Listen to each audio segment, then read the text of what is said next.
कहानी है मथुरापुर नाम के छोटे से गांव में रहने वाले विनीत नाम के एक छोटे से बच्चे की। एक दिन उसकी मम्मी भगवान की मूर्ति के सामने लड्डू का भोग लगा रही थी और तभी विनीत वहां आ गया और लड्डू देखकर उसके मुंह में पानी आ गया। अरे वाह, मोतीचूर के लड्डू कितने स्वादिष्ट लग रहे हैं। विनीत, इन लड्डुओं को छूना भी मत, ये भगवान जी के लिए हैं, तुम्हारे लिए नहीं। क्या भगवान जी के लिए? क्यों, आज उनका बर्थडे है क्या? नहीं बेटा। तो फिर ये लड्डू उनके लिए क्यों? कैसा है ना विनीत बेटा, भगवान जी दिन भर हम सबका ध्यान रखते हैं, इस बीच उन्हें खुद का ध्यान रखने का बिल्कुल भी मौका नहीं मिलता, इसलिए हम कभी कभी इस तरह उनके खाने के लिए कुछ न कुछ रखते हैं। मम्मी, लेकिन उनके काम में इतनी क्या मुश्किल है? वो तो चुटकी बजा के हर मुश्किल हल कर देते होंगे। मेरे पास भी उनकी शक्तियाँ होती तो मैं भी ये सब कुछ कर देता। नहीं बेटा, तुम्हें बातें जितनी आसान दिखती हैं, उससे कई गुना मुश्किल है। अरे नहीं मम्मी, मैं कह रहा हूँ ना, अगर मेरे पास भगवान की शक्तियाँ आ जाए तो मैं तो हर किसी को सुखी कर दूंगा, देख लेना। तभी अचानक उसके सामने भगवान प्रकट हो जाते हैं। आप कौन है? वही जिसका भोग तुम खाना चाहते हो। भगवान जी, क्या सचमुच? यकीन नहीं आ रहा है तो जरा यहाँ वहाँ देखो। विनीत जब यहाँ वहाँ देखता है तभी उसे पता चलता है कि वो हवा में खड़ा है और वो डरकर हवा में हाथ पैर मारने लगता है। अब मुझे बचा लीजिए भगवान जी, मुझे उड़ना नहीं आता। डरो मत, तुम्हें कुछ नहीं होगा। मैं तो बस तुमसे बात करने के लिए आया था। वैसे अभी मैंने सुना कि तुम अपनी माँ को बता रहे थे कि तुम मेरा काम मुझसे ज्यादा आसानी से कर सकते हो। क्या सचमुच तुम्हें ऐसा लगता है? हाँ, उसमें क्या है? अरे वाह, ये तो बहुत ही अच्छी बात है। चलो फिर ठीक है, मैंने भी कई दिनों से छुट्टी नहीं ली है। मैं तुम्हें अपनी शक्तियाँ दे देता हूँ, तुम मेरा काम संभाल लो। हाँ, आप सचमुच ऐसा करेंगे? मैं सचमुच ऐसा कर रहा हूँ।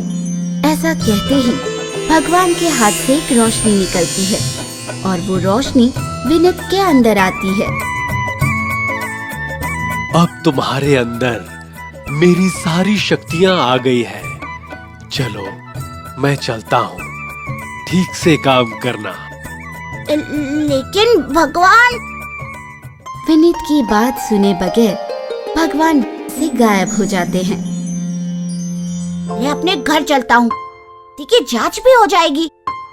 ऐसा कहकर विनीत अपनी आंखें बंद करता है और जब वो आंखें खोलता है तब वो देखता है कि वो अपने कमरे में है।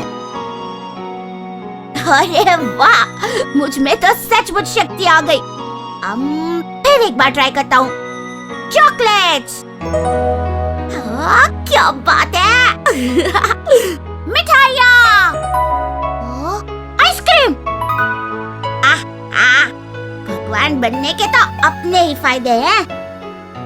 हे भगवान, क्या आज भी मुझे पेट भर के खाना नहीं मिलेगा? ये किसकी आवाज है? छोड़, मुझे क्या, मैं पहले ये सब खा लेता हूँ। ये क्या?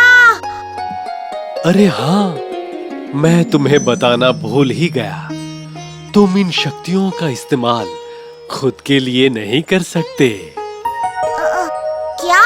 तो फिर इन शक्तियों का क्या फायदा? भगवान खुद का फायदा नहीं देख सकते विनीत, उन्हें सिर्फ दूसरों के बारे में सोचना पड़ता है। हे भगवान, मुझे एक नवलखा हार दे दो।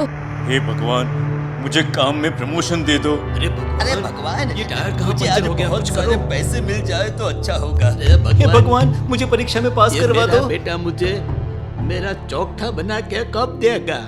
ये सब क्या है भगवान जी? ये सब वो लोग हैं जो भगवान को याद कर रहे हैं। चलो जल्दी जल्दी उनकी मदद करो। इतने सारे लोग एक साथ, सबकी इच्छाएं सुनते बैठूंगा तो रात हो जाएगी। हाँ, यही ठीक होगा। मेरी तरफ से हर किसी की इच्छाएं पूरी हो जाए। हे भगवान, तूने पहली बार मेरी मांग सुनी है। हे भगवान, आपके घर में देर है, अंधेर नहीं। ए वाह, मेरे पहले ही काम में मैंने तो सबको खुश कर दिया। देखा भगवान जी, मैंने कहा था ना, मैं आपसे बढ़िया भगवान बन जाऊंगा। चलो अब कुछ खा लेता हूँ। माँ ने जरूर कुछ अच्छा बनाया होगा। क्या हुआ पापा? अब तो बहुत चिंतित लग रहे हैं। क्या बताऊं बेटा, इतने सालों से मैं कंपनी में पूरी मेहनत और लगन से काम कर रहा हूँ, लेकिन आज बॉस ने मेरे एक दोस्त को मैनेजर बना दिया, जो कभी कोई काम ठीक से नहीं करता और ना ही हर रोज काम पर आता है। लेकिन ऐसा कैसे हुआ पापा? ये सब तुम्हारी वजह से हुआ है। मेरी वजह से? क्योंकि तुम्हारे पापा के दोस्त ने आज उसे प्रमोशन मिले ऐसी इच्छा मांगी थी और तुमने उसे बिना किसी छानबीन के पूरा भी कर दिया। क्या? यही नहीं, तुमने जो सबकी इच्छाएं पूरी होने का वरदान दिया था, उससे और भी कई मुश्किलें खड़ी हो गई हैं। क्या? चलो दिखाता हूँ।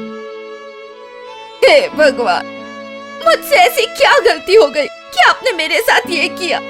मेरी जिंदगी भर की कमाई इस तरह घर से चोरी कैसे हो गई?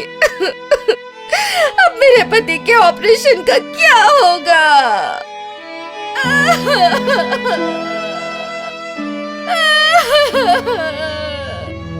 देखो, ये भी तुम्हारे ही वरदान का नतीजा है। मैं कुछ समझा नहीं भगवान।